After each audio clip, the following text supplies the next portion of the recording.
ही कथा काल्पनिक नाही बरं का.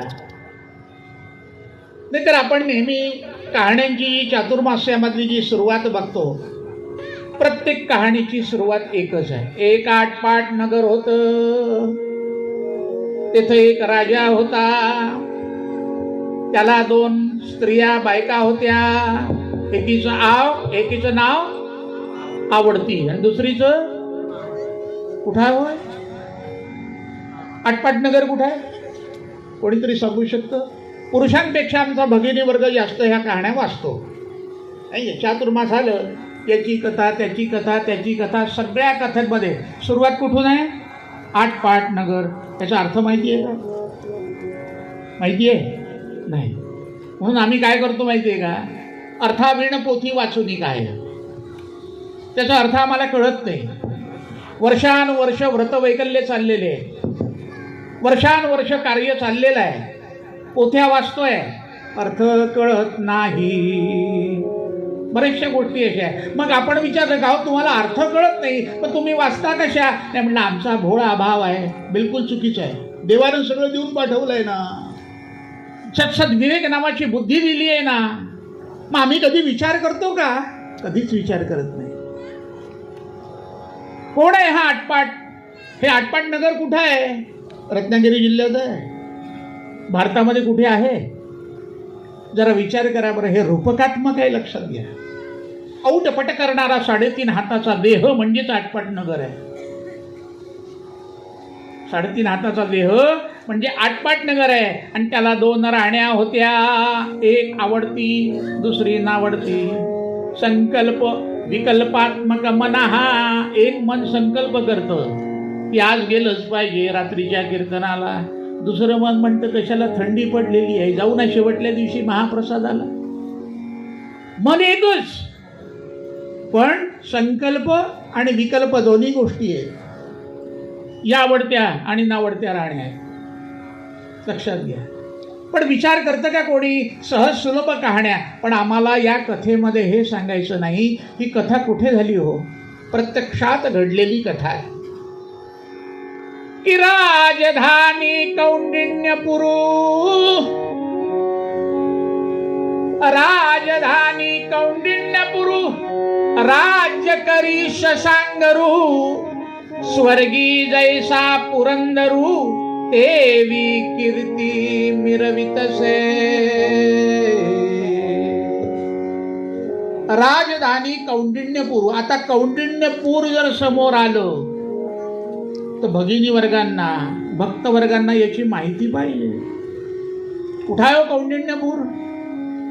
आणि या नगरीचं नाव कोणामुळे मोठं झालं? विचार करा. हे कौंडिण्यपूर कोणाचं सासर आहे? भगवान गोपाल कृष्णाचं सासर आहे. वैदर्भ देशी कौंडिण्यपुरी. अमरावती, वर्धा याच्या काठावर असलेलं कौंडिण्यपूर हे रुक्मिणीचं माहेरघर, जिथून भगवान गोपाल कृष्णानं रुक्मिणीचं हरण केलं. कोण्या मार्गानं? अमरावती मार्गानं. या कौंडिण्यपुरापासनं अमरावतीच्या अंबादेवीपर्यंत आत्मनविवर आहे, भुयार. ती त्या भुयारी मार्गानं पूजा करायला येत असे.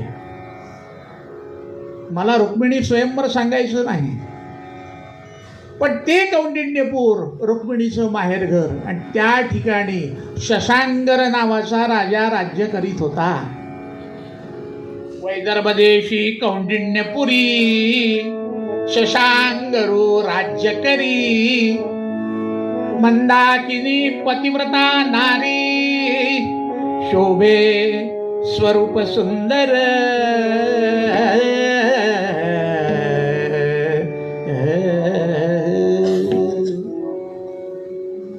शशांगर नावाचा राज्य करीत होता त्यावेळेला.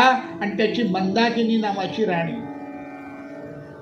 अतिशय सुस्वरूप. काय वर्णन करावं तिच्या सौंदर्याचं. सौंदर्याचं वर्णन या कीर्तनाच्या गादीवरून वर्ज्य आहे. पण त्याचा शेवट जर परमेश्वराच्या चिंतनाशी होत असेल तर शृंगार सांगायला काहीच हरकत नाही. उपमा अलंकार बघा कसा आहे. आमच्या गुरुजींचे गुरुजी म्हणजे काशीचे विनायक बुवा भागवत यांनी काव्य कसं लिहिलं. काव्य हे प्रासादिक असायला पाहिजे, त्यावर गुरुकृपा असायला पाहिजे. नाही तर आजकालचे बरेच काव्य आहेत, आले गेले, कुणाच्या मनातही ठसलेले नाही. पण राणी कशी होती ऐका. मदनाची विजय पताक, मदनाची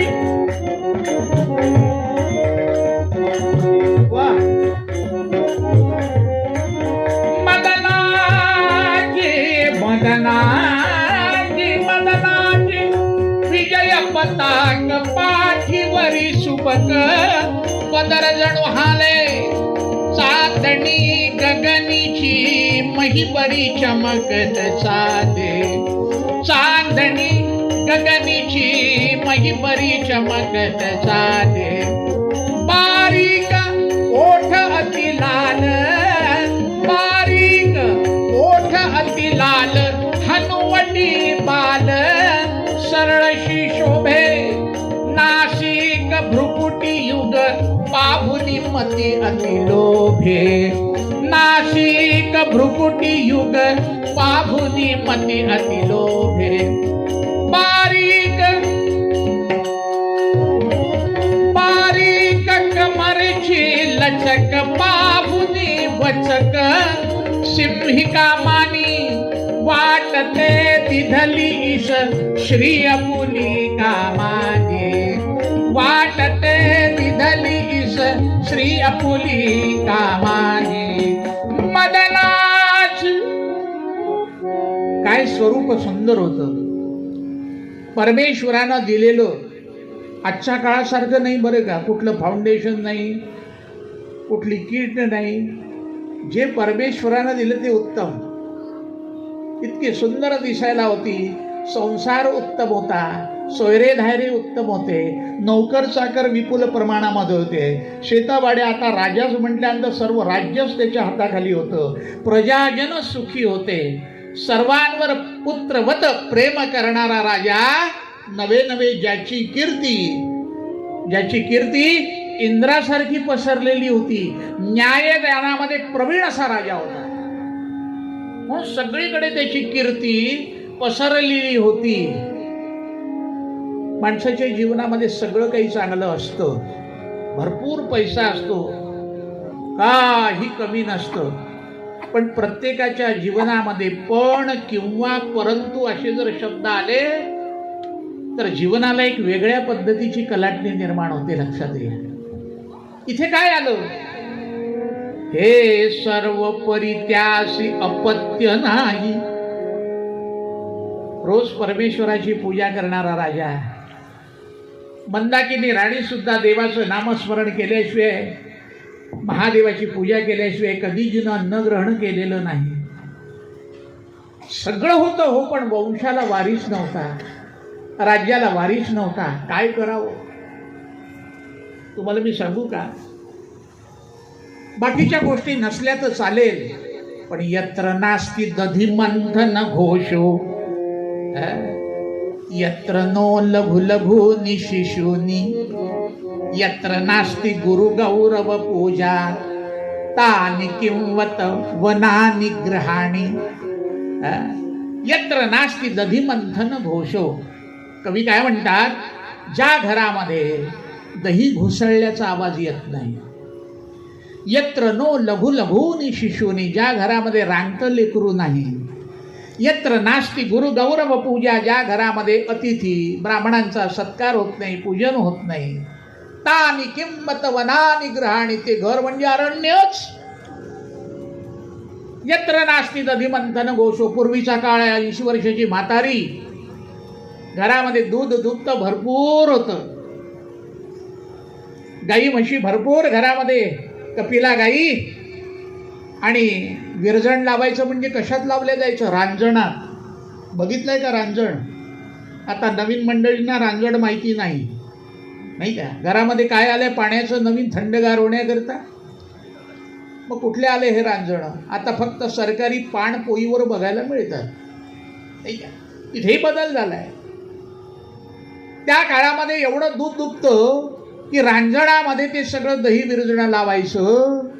त्यामध्ये रवी, बाजूला एक खंबा, त्या रवीला गुंडाळलेली एक दोरी आणि त्या रवीला 2-3 घुंगरं असायचे. ऐन पहाटेच्या सुमाराला पंच उशक्काली गृहिणीनं उठावं, हातामध्ये त्या दोऱ्या घ्याव्या रवीच्या आणि ते घुसळावं, त्याचा हू हू आवाज पूर्ण एरियामध्ये, मोहल्ल्यामध्ये पसरावा. असा तो काळ होता बघा. आजचा काळ बदलला. त्या रवीच्या जागेवर काय आलं? घरामध्ये बुटला बुटलीचा स्वयंपाक, 2 जण घरात, एवढं मोठं विरजण लावून काय उपयोगाचं? पण काय समृद्धतेचा काळ होता त्यावेळेला. यत्र नो लघु लघुनी शिशुनी, घरामधलं लेकरू. ज्या घरामध्ये आई रांगोळी काढते आणि लेकरू जाऊन त्यावर लघुशंका करतं किंवा हातानं मिटवतो, त्यासारखं सुख नाही. पण तीच गृहिणी आदल्या दिवशी रांगोळी काढून दुसऱ्या दिवशी आपल्या हातानं मिटवते, यासारखं दुर्भाग्यही नाही. कोणावर टीका म्हणून नाही, हे दुर्दैव आहे हो. मागील जन्माची या पापे ती येती रोगरूपे, न पळती वैद्यांची या बापे कळी काळी. लक्षात घ्या, हे भाग्य आहे. त्या भाग्यानुसार आपल्याला घ्यावं लागतं. इथे पैसा ओतून जमायचं नाही की परमेश्वराजवळ गेले, परमेश्वरा हे भाराभार सोनं तुला देतोय माझ्या, पण माझ्या घरामध्ये पुत्र रत्न दे. बिलकुल नाही. तुमच्या कर्माप्रमाणे, तुमच्या प्रारब्धाप्रमाणे तुम्हाला जे होईल ते स्वीकारावं लागेल वा तसंच रडत बसावं लागेल. त्याच्यासाठी कर्म त्या पद्धतीचं करावं लागतं. यत्र नो लघु लघुनी शिशुनी, या घरात रांगतं लेकरू नाही. राजाच्या घरी तसंच होतं. काय करावं? राज्याला वारीस नाही, म्हणून राजानं काय केलं?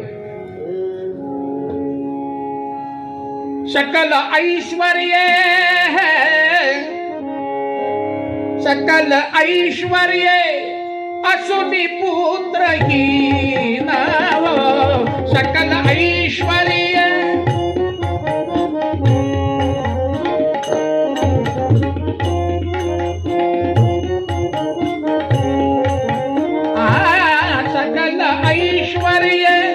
असुनी पुत्रहीन, सदा चिंता मानसी तदा दीन, सदा चिंता मानसी तदा दीन, सकल ऐश्वर्य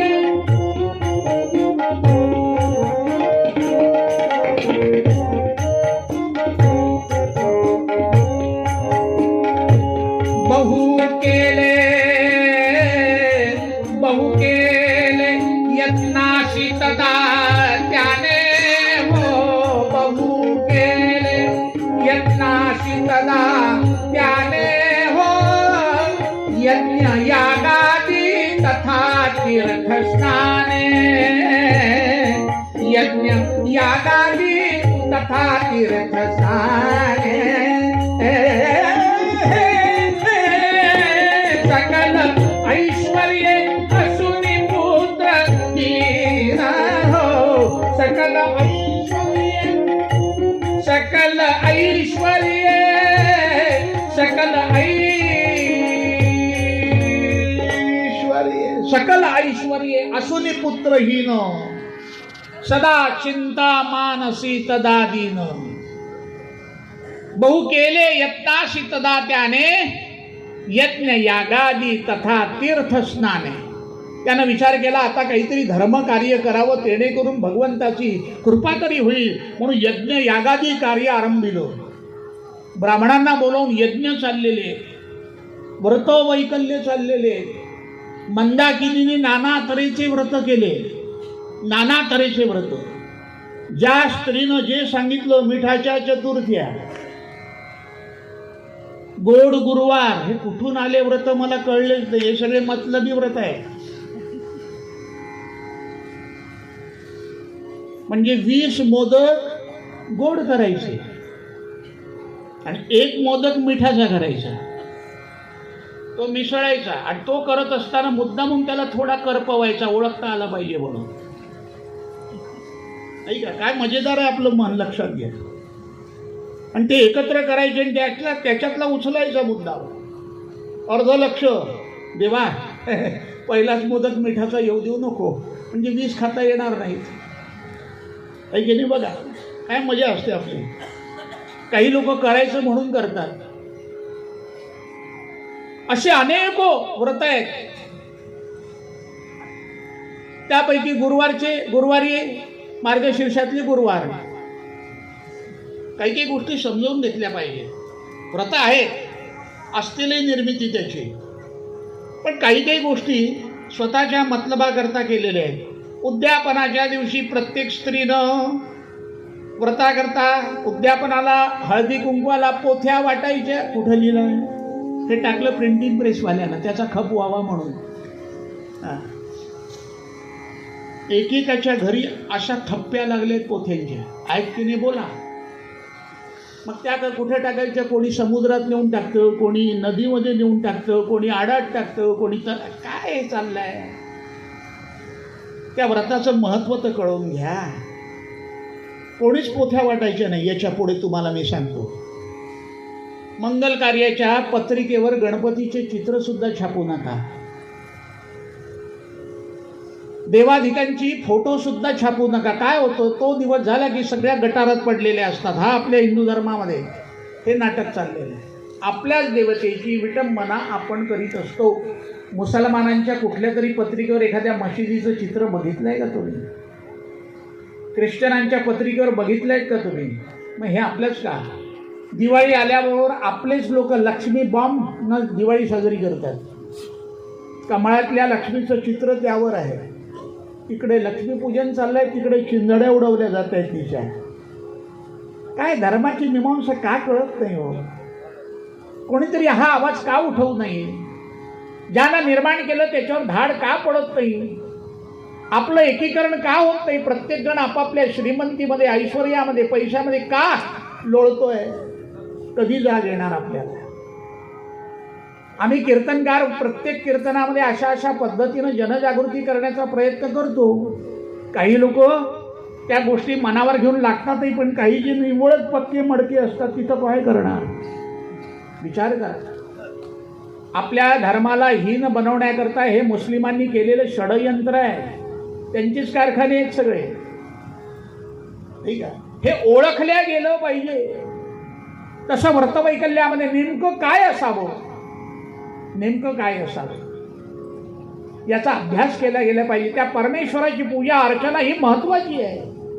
किती श्रद्धेनं केलं पाहिजे. नाना तऱ्हेचे व्रत राणीनं केले. एकीनं सांगितलं, अगं म्हटलं, लोक नवऱ्याच्या आयुष्याकरता करतात वडाची पूजा, तू मुलगा झाला पाहिजे म्हणून कर. भोळं मन तिचं वडाच्या झाडाजवळ गेली. एक वडं काय काय सांगावं त्या पद्धतीने पूजा करते. हात जोडले, प्रदक्षिणा करते. सगळी पूजा झाली आणि प्रदक्षिणा करीत असताना ती सारखी म्हणते, वडापाव वडापाव वडापाव. ही चौपाटी आठवली बरं का. हा, वडापाव म्हणजे प्रसन्न हो वडा. हा, किती व्रत वैकल्य आहे ज्याचा आपण कधी विचार करत नाही. नाना तऱ्हेचे व्रत वैकल्य केले, पण मला तुम्ही सांगा, त्याच्या मनात असेल तर सगळं होईल. चक्रे येन निजेच्छया वपुरिदं शुक्रस्त्रजोरैक्यतः प्राणांस्तत्र निदेशयेन जठरे रक्षाकृता वन्निता दत्तं येन जन्म कर्म सफलं सोद्यापि भारक्षमः ओस्मान् पालयतीति चिंतन परैर मूढैर्यथा भूयति. अहो, आपण कितीही प्रयत्न केला, आपण जन्माला यावं ही त्याची इच्छा पाहिजे ना. त्या शरीरामध्ये यावं, हे येण्याचं काम कोणाचं आहे? तो येतो म्हणून हे शरीर चाललंय. तुम्ही आम्ही काय करू शकतो? आम्ही निव्वळ अहंकारामध्ये आहोत. खातो मी, पचवतो मी, सगळं कार्य माझं आहे, हे यामध्येच आपण गुरफटलेलो आहे. त्याची इच्छा असेल तर मूल जन्माला येईल, नसेल तर तो तसाच ठेवेल. काय उपयोग आहे? राजानं विचार केला, आता एक काम करू म्हणून मंदाकिनी राणीला जवळ बोलावलं. राणी, बरेच वर्ष झाले आपण व्रतवैकल्य करतोय, राज्याला वारीस नाही, हे असं जिणं काय उपयोगाचं? हा पैसा अडका सगळं जे आपल्या जवळ आहे हे सगळं चोराचंच धन होणार ना. आपण आता असं करू, आपण तीर्थयात्रेला निघू, बघूया कुठला देव पावतो का ते. सगळं ठरवलं. प्रधानमंत्री मकरंदांना जवळ बोलावलं. म्हटलं आमच्या तीर्थयात्रेची तयारी करा.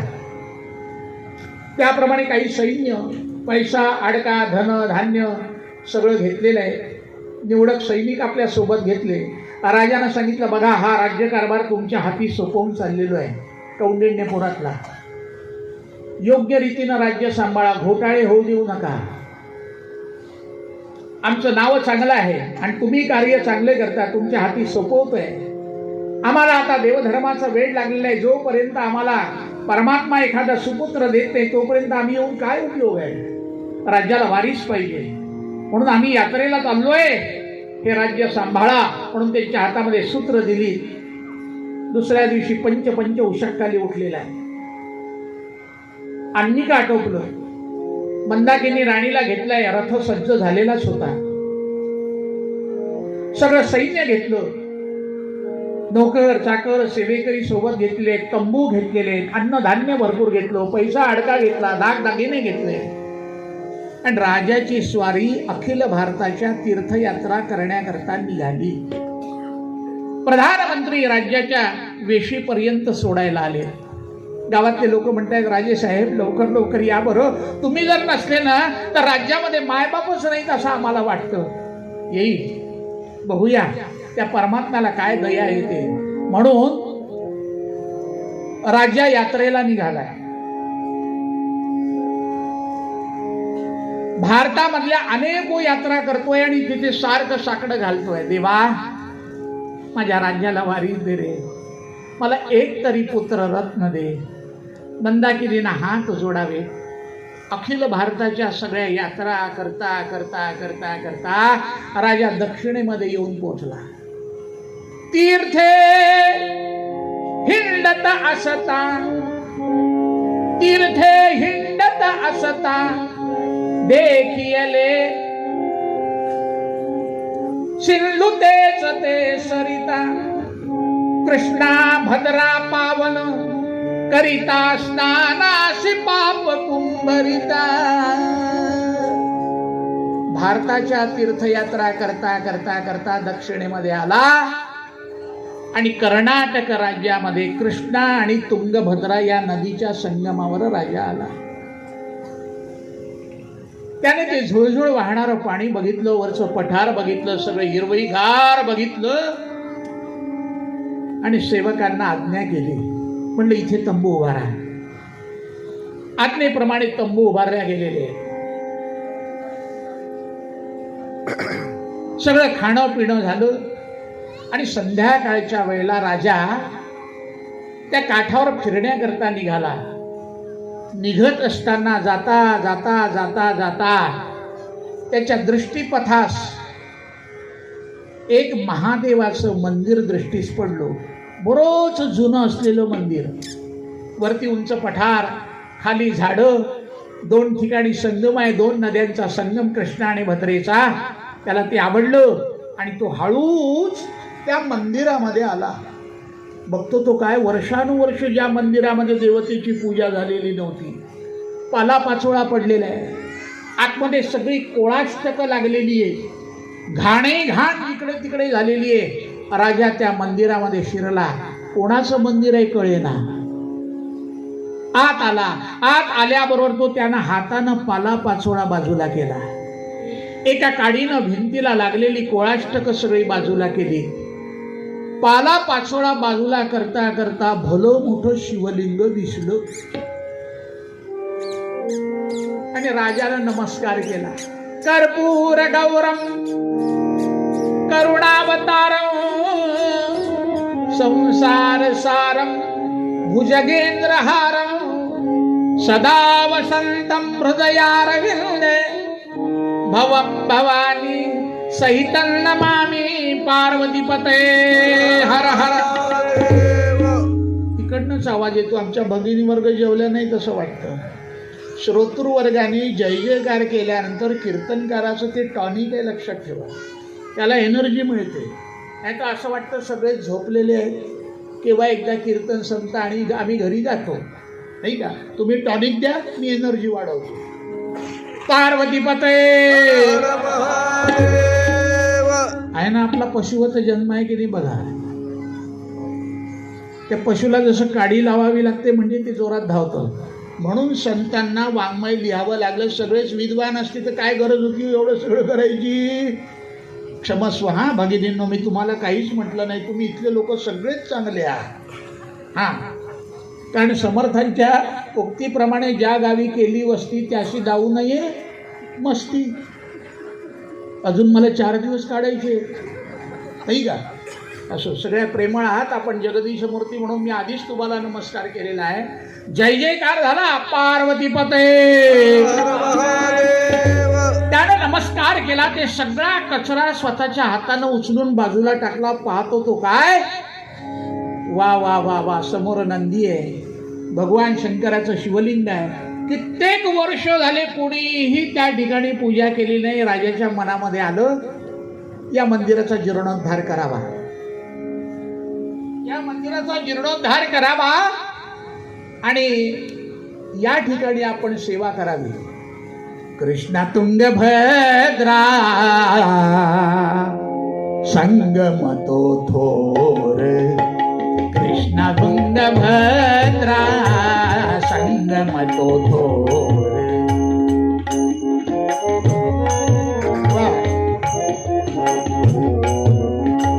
देव संगमेश्वर असे तेथे, देव संगमेश्वर असे तेथे, कर्नाटक प्रांती पवित्र ते स्थान, कर्नाटक प्रांती पवित्र ते स्थान. गाती गुणगान जन त्याचे, गाती गुणगान जन त्याचे. कृष्णा तुंगभद्रा संगम तो थोर, कृष्णा तुंगभद्रा संगम तो थोर, कृष्णा तुंगभद्रा संगम तो थोर. त्यानं काय केलं, त्याचा जीर्णोद्धार करायचा ठरवला आणि जवळ असलेलं द्रव्य त्यानं अपार खर्च केलं. ते मंदिर इतकं सुंदर बांधलं, तुम्हाला सांगतो. आता भगवान शंकराची पुन्हा प्रतिष्ठा करायची म्हणून काशी रामेश्वराचे ब्राह्मण बोलावले. त्या ठिकाणी सगळा सोहळा चाललेला आहे. पुण्याहा वाचनापासून सुरुवात झाली. आजूबाजूची सगळी पंचक्रोशी त्या ठिकाणी आलेली आहे. वाह, अन्नदान चाललेलं आहे. कथा कीर्तन प्रवचन रोजचं कार्य चाललेलं आहे. काय सजवलं मंदिर ते त्या काळामध्ये तुम्हाला मी सांगतो. आणि राजा राणी दोघही जण पूजेला बसलेले, हात जोडलेले. देवा, हे सगळं मी करतोय बरं, पण माझ्या मनातली मनीषा लक्षात ठेव. माझ्या राज्याला वारीस दे. बस एकच प्रश्न, माझ्या राज्याला वारीस दे बरं. मी त्याकरता सगळे आटोटोट प्रयत्न करतोय, तेवढी माझी इच्छा पूर्ण कर. सारखं चाललेलं आहे, अन्नदान चाललंय. राजा स्वतः त्या ठिकाणी येऊन सगळ्यांना जेवायला वाढतोय. त्याच्यासोबत आलेलं सैन्य सुद्धा गदगद होऊन गेलं. पुत्र प्राप्तीसाठी आमचे राजेसाहेब केवढा प्रयत्न करतायत, केवढा प्रयत्न करतायत. परमेश्वरा, अरे आमच्या राजावर कृपा कर रे, कृपा कर. पुण्या वाचनापासून सगळं कार्य झालं. स्थापना झाली, तो विधी झाला, महाआरती झाली, पंक्तीच्या पंक्ती उठल्या. राजाने स्वतः वाढलं आणि ते मंदिर जनमान्य लोकांकरता मोकळं करून दिलं. आणि राजा मात्र रोज त्या ठिकाणी यायचा.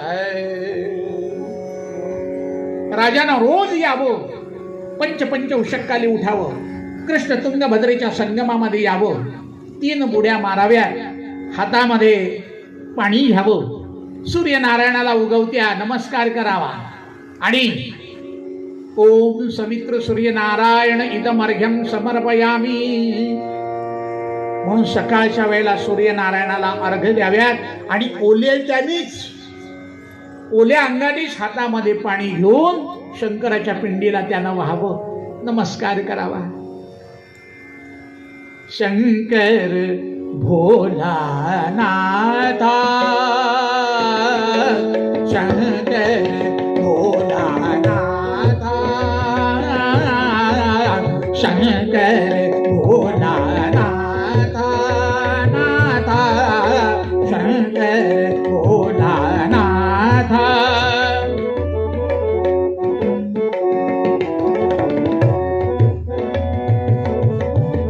शंकर भोलानाथा नाथा कृपा करी रे मजबरी आता कृपा करी रे मजबरी आता शंकर भोलानाथा नाथा शंकर भोलानाथा. परमेश्वरा तू भोळा सांब आहेस रे. तुला ज्या ज्या वेळेला भक्ताची पूजा आवडते त्या त्या वेळेला तू प्रसन्न होतोस आणि लवकर कृपा करणारा देव आहेस. प्रसन्न हो मला. नाथा नाथा शंकर भोलानाथा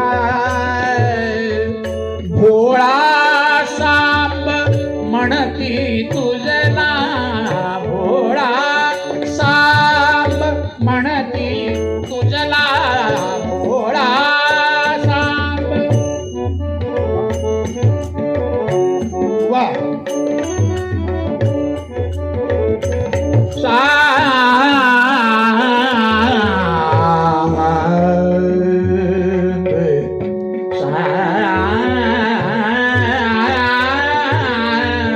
भोळा सांब म्हणती तुझला प्रसन्न होशी ध्याता गाता प्रसन्न होशी ध्याता गाता शंकर भोलानाथा शंकर भोलानाथ शंकर भोलानाथ शंकर भोलानाथ.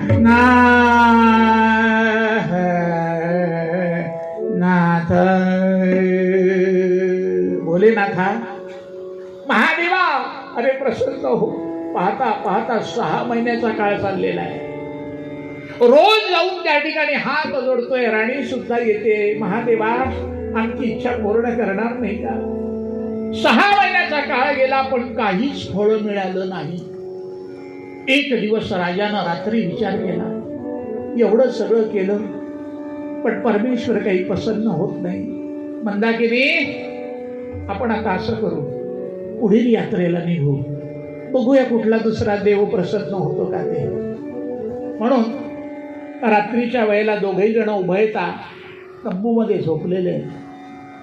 सर्व सैन्य झोपलेलं आहे आणि ऐन पहाटेच्या सुमाराला राजाला स्वप्न पडलं. स्वप्नामध्ये एक भलं मोठं वलय दिसायला लागलं. अंधुक असं वलय हळूहळू हळूहळू स्पष्ट व्हायला लागलं. त्या वलयामध्ये एक दिव्य महापुरुष हळूहळू प्रगट झाला ज्यानं मस्तकावर जटा धारण केलेली आहे. राजा हे सगळं स्वप्नामध्ये बघतोय. जटा धारण केलेली आहे. दाढी वाढलेली आहे. हातामध्ये डमरू आहे. दुसऱ्या हातामध्ये त्रिशूळ आहे आणि प्रत्यक्ष भगवान शंकराचं ते अस्पष्ट चित्र स्पष्ट व्हायला लागलं. राजानं नमस्कार केला. महाराज 6 महिने झाले हे सगळं स्वप्नात चाललंय. बरं 6 महिने झाले मी उपासना करतोय. अखिल भारतामध्ये जिकडे तिकडे सगळीकडे जाऊन आलो पण आपल्या चरणाशी लीन झालो.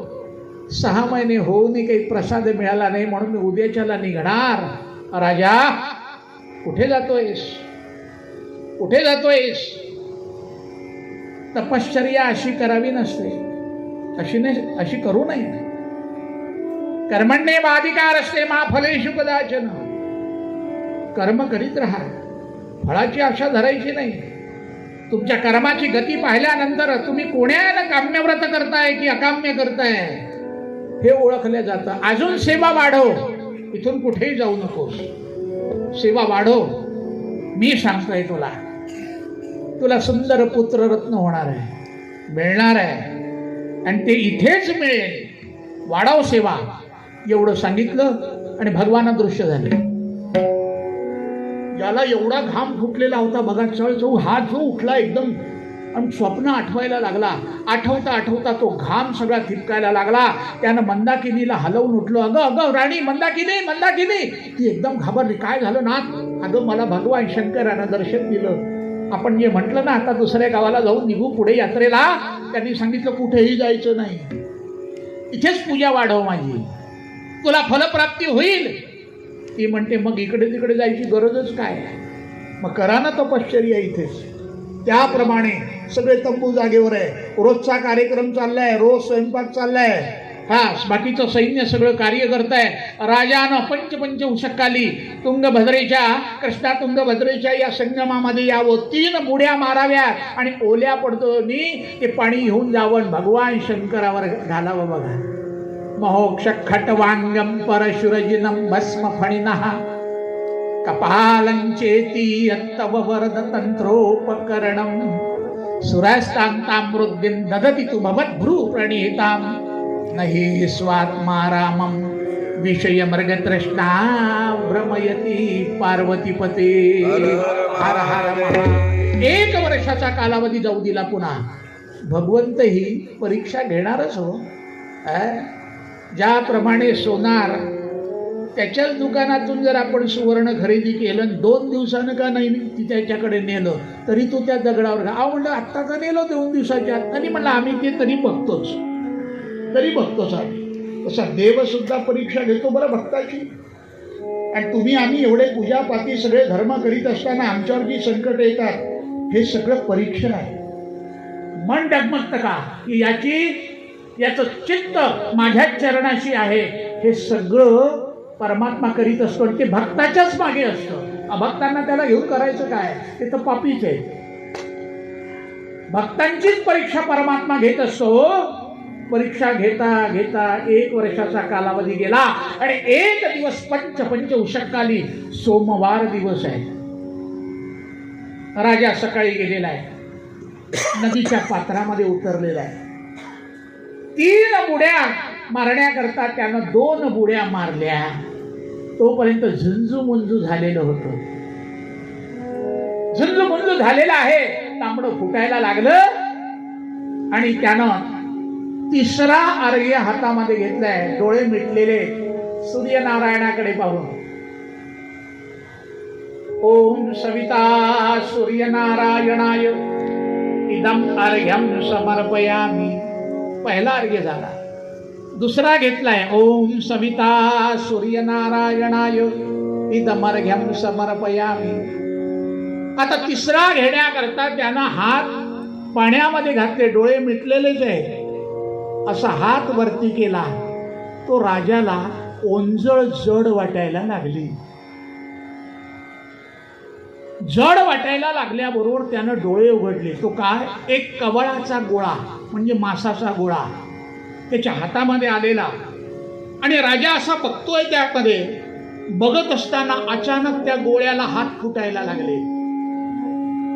अचानक पाय फुटले, मस्तक प्राप्त झालं आणि अगदी एवढाच वीतभराचा गोळा, त्याचा देह तयार झाला. सुस्वरूप मुलगा हातामध्ये नग्नावस्थेमध्ये आहे. राजा घाबरला हो क्षणभर. एवढूसं लहानसं लेकरू त्यानं कधीच बघितलेलं नव्हतं. अरे हे काय आश्चर्य, ते एवढेशे हात, एवढेशे पाय, ते अगदी बोट वगैरे स्पष्ट, एवढी लहान मूर्ती. भर भर भर भर बाहेर आला. पण सूर्य उपासना चालली होती. 3रा अर्घ्य पूर्ण व्हायचाच होता म्हणून धावत आला आणि समोरच्या हिरवळीवर त्यानं ते लेकरू ठेवलं. परमेश्वरा थोडं रक्षण कर, माझं अजून 3रा अर्घ्य व्हायचा आहे, माझा अन्निक व्हायचा आहे. म्हणून तो नदीमध्ये उतरला. पुन्हा नदीमध्ये उतरला. अर्घ्य देताना,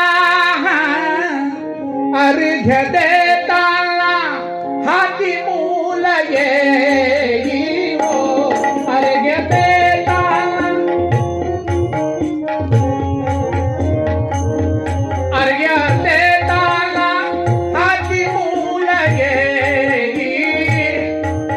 चकित मुद्रेने भूप त्यासी पाही, चकित मुद्रेने भूप त्यासी पाही, हिरवळीवर बाळास ठेवी खाली हो, हिरवळीवर बाळास ठेवी खाली हो, सारे अन्निक उरके घाई घाई, सारे अन्निक उरके घाई घाई, अर्घ्य देता हाती मूल गेली हो, अर्घ्य देताना, अर्घ्य देताना, अर्घ्य देता. त्यानं ते मूल हिरवळीवर ठेवलं आणि इकडे अर्घ्य द्यायला लागला. पण आज अर्घ्य देण्यामध्ये चित्त लागेना. मनामध्ये विचार करतोय, एखादी घार आली, एखादा कावळा आला, एखादं श्वापद आलं आणि उचलून जर नेलं तर. म्हणून त्यानं काय केलं, घाई घाई तो अर्घ्य दिला. सूर्यनारायणाला नमस्कार केला. बा सूर्यनारायणा, आज घाई घाईनं अर्घ्य देतो आहे, कारण तिकडे लेकरू आहे लहानसं. आजचे अर्घ्य मी उद्या देईल राहिलेले, क्षमा कर मला, राहिलेलं मी परिपूर्ण उद्या करेन, पण आज मला गेलं पाहिजे. झप झप झप झप धावत आला. पाहतो तो काय दुसरं आश्चर्य निर्माण झालं. जे लहानसं वीतभराचं होतं ते जन्माला आलेल्या मुलासारखं दिसायला लागलं. एकदम आश्चर्यचकित झाला राजा. त्यानं ते लेकरू उचललं बघा आणि झप झप झप झप झप झप पावलं टाकीत टाकीत तंबू मध्ये आला. मंदाकिनी, मंदाकिनी. आश्चर्य झालं. भगवंतानं लेकरू दिलं. तिनं बघितलं, डोळ्याला धारा लागल्या. हो, जिची तपश्चर्या असते, निवळ पुत्राकरता जिनं एवढं केलं, ते क्षणामध्ये लेकरू दिसल्याबरोबर डोळ्याला धारा लागल्या. आणि अहो पाहोनिया तान्ना, स्तनी दाटलासे पान्ना. त्याला छातीला लावल्या बरोबर तुम्हाला सांगतो, स्तनामधनं 32 धारा वाहतील एवढं दूध व्हायला लागलं. लेकरू चट चट चट चट दूध पितय तुम्हाला सांगतो. आणि मग मात्र मंदाकिनीनं म्हटलं, नाथ झाली ना आता आपली पूर्तता, आता राज्याला कळवा आधी, सगळं राज्य सजवायला सांगा. राजा म्हणते, तसं जाता येणार नाही. ज्या संगमेश्वराच्या कृपेनं आपल्याला हे मोल मिळालं, इथे आपण महापूजा बांधू, पुन्हा एकदा सगळा मोठा समारंभ करू, कथा कीर्तन प्रवचन सगळे करूया, आणि मग आपण आपल्या राज्यामध्ये लेकराला वाजत गाजत घेऊन जाऊया. म्हणून काय केलं, महारुद्र स्वाहाकार त्या ठिकाणी करायचं ठरवलं बघा. पुन्हा ब्राह्मण बोलावले, नाना तऱ्हेचे आचारी, वाढपी, पाणपी सगळे त्या ठिकाणी. तो पंचक्रोशीमध्ये आवाज दुमदुमतोय. सगळे लोक यायला लागले. दुकानं लागले, लोक धावायला लागले. शंकराच्या नावाचा जयजयकार व्हायला लागला. बडे बडे मांडव त्या ठिकाणी बांधलेले आहेत. काय आनंद. लेकरू झालेल्या राणीही खुश. त्यानं 2 सैनिक आपल्या कौंडिण्यपुराकडे पाठवलं. सजवा नगर, नवयुवराजांना घेऊन राजा लवकरच येतो आहे. म्हणून तुम्हाला सांगतो, इकडे महारुद्र चाललेला आहे. विप्र वर्ग त्या ठिकाणी मंत्रघोष करतायत, राजाला आशीर्वाद देत आहेत. भगवान शंकराची पूजा पार पडली. सगळं अन्नदान झालं. सर्वांचे आशीर्वाद घेतले आणि रथ सज्ज झाला. रथामध्ये बाळाला घेऊन मंदाकिनी बसलेली आहे. शशांकर राजा बसलाय. अजून नामकरण व्हायचंय. सैनिक पाठवलाय राज्याकडे की राज्याच्या वेशीपासनं सगळं नगर सजवा, सगळं नगर सजवा. काय, चंदनाच्या पाण्यानं सडे शिंपा, अत्तर शिंपा. तुम्ही म्हणाल, बुवा कीर्तनात बोलायला काय जाते हो. इथं चंदन मिळत नाही उगाळायला. कडुनिंबाचे खोडं चंदनाच्या रसामध्ये बुडवून ते विकले जातात. सामान्य माणूस मूर्ख ठरतो. काय त्याचा भाव. आणि तुम्ही म्हणता चंदन मिश्रित पाण्याचे सडे. होतं हो, हे सगळं वैभव भारतामध्ये होतं हो. मलयगिरी पर्वतावरती भिल्लीन चंदन तरु काष्ट मिंधनम कुरुते. घरचं पाणी तापवण्याकरता ती चंदनाचे लाकडं त्या ठिकाणी वापरत असे. याचं कारण काय तुम्हाला सांगू का. जिथे अति असतं ना, तिथं किंमत नसते. अतिपरिचयाद अवज्ञा. संतत गमनाद अनादरो भवती मलये भिल्ल पुरंदरी चंदन तरु काष्टमिंधनम कुरुदे. चंदन मिश्रित पाण्याचे सडे घाला म्हणून इकडे सांगायला लागलाय राजा. कारण भारताचा काळ समृद्ध होऊन गेला. सोन्याचा कोठे धूर, सोन्याचा कोठे धूर, धूर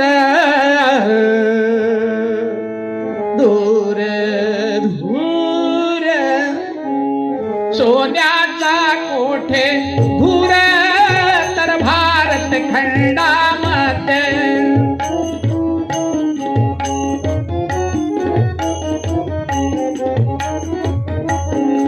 रत्नाच्या खाणी कोठे तर हिंदुस्थानामध्ये.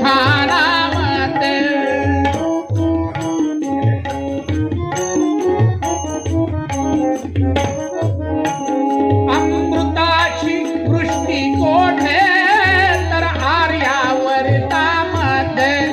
हे यश परग्यांनी गावे मन अगदी मोहून जावे.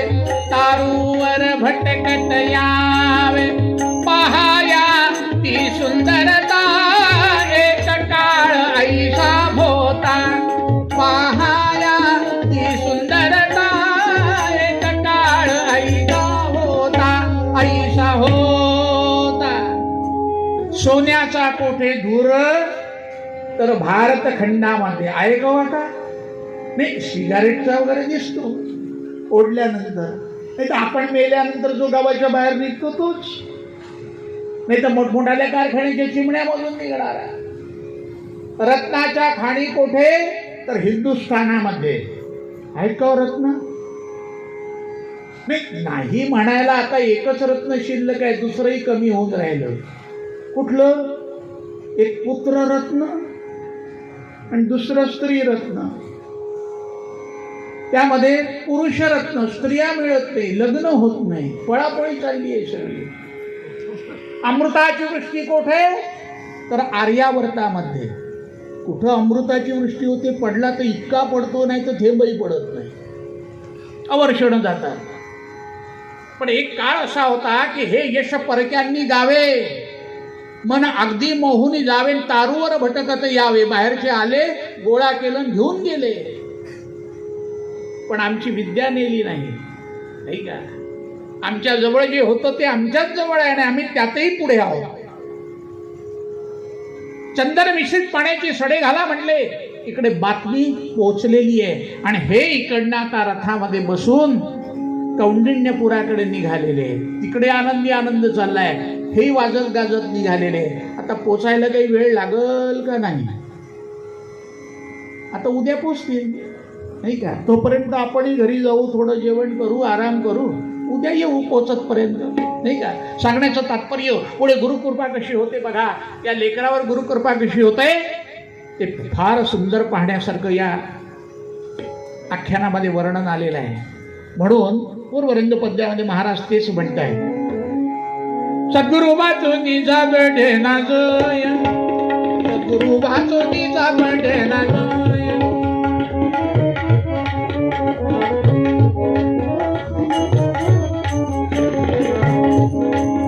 धरावे ते पाय. हे आख्यान मी 3 दिवस लावणार होतो, पण उद्या कसंही करून मला संपवावं लागेल. आख्यान मोठा आहे, ऐकण्यासारखा पुढचा भाग आहे बरं. आणि परवाच्या दिवशीचं आख्यान सूचनेप्रमाणे लावेल. पण मला आधी सुरू करण्याच्या आधी सूचना आलेली आहे की बुवा ते लावा, आम्हाला ऐकायची इच्छा आहे. बघू भगवंत आपल्याला काय काय सुचवतात, कसं कसं करून घेतात.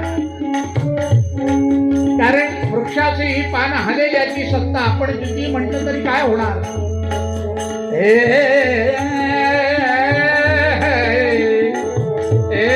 तुका म्हणे कैसे आंधळे गेले विसरून खऱ्या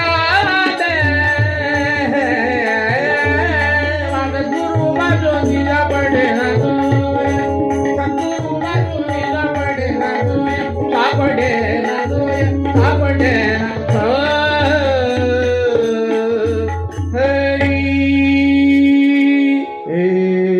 हे चिदान देगा देवा तुझा विसर नामा मागोण जाईन आवडी हे ती माझी सर्व जोडे अलगे मुली धर्मपदा साधू संग देगा सदा ब्राह्मणे गर्भवाची तुझे घालावे आम्हा आता करून आरती चक्र पाणी ओवाळते आगे पुरला नवस कन्या काळाची महापाहा सगळा पुण्यबंध तुम्ही बाळा गावात मी कोटाळे वासंत